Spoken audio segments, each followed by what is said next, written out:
చెత్తలా కొడగలరా మహేష్ కుమార్ గారు పిసిసి అధ్యక్షుడు మంత్రులు నీ చిల్లర మాటలు అదే మీ దగ్గర దమ్ముంటే మోషికి రంగరాజ కళ్ళల దగ్గర పోదాం ఒప్పించండి ఇంతగా కొనుగోలు చేస్తాను కదా టీఆర్ఎస్ పార్టీలు బదనాం చేస్తాను ఏంటని కళ్ళాల దగ్గర మాట్లాడండి రా వెచ్చలా కొడుకులారా రెండ మాటలు మాట్లాడు కదరా ఇళ్లలో కూర్చొని సెక్యూరిటీ మధ్యన కూర్చొని ప్రజాక్షేత్రంలో రైతుల సమక్షంలో వచ్చి మాట్లాడండి రా.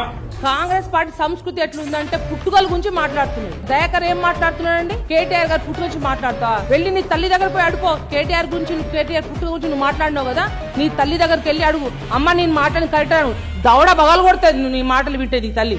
అటువంటి నీచమైన సంస్కృతి కాంగ్రెస్ పార్టీది.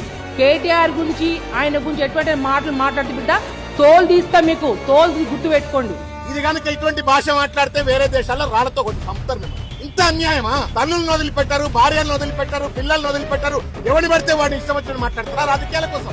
అనేక సార్లు మీరు కేటీఆర్ గారి మీద నోటికొచ్చినట్టు తింటా ఉన్నారు, నోటికొచ్చినట్టు మాట్లాడుతా ఉన్నారు. ఇలా నేను ఒకటే అడుగుతున్నా బండి సంజయ్ గారు, నేను ఛాలెంజ్ విసురుతా ఉన్నా. నీకు దమ్ము ధైర్యం ఉంటే నువ్వు మొగనువే అయితే నేను సవాల్ విసురుతున్నా కరీంనగర్ గడ్డ మీద నుంచి రా. ఈ గీతా భవన్ చౌరస్తాలో చెప్పు నువ్వు టేక్ మా కేటీఆర్ గారిని నేను తీసుకొని వస్తా. ఇలా ఏ సబ్జెక్ట్ మీద మాట్లాడతామో చెప్పు. ఇలా ఉట్టిగా మమ్మమ్మ పెప్పే కాదు. బండి సంజయ్ గారు మీకు దమ్ముంటే సబ్జెక్ట్ మీద చర్చ పెడదాం దా.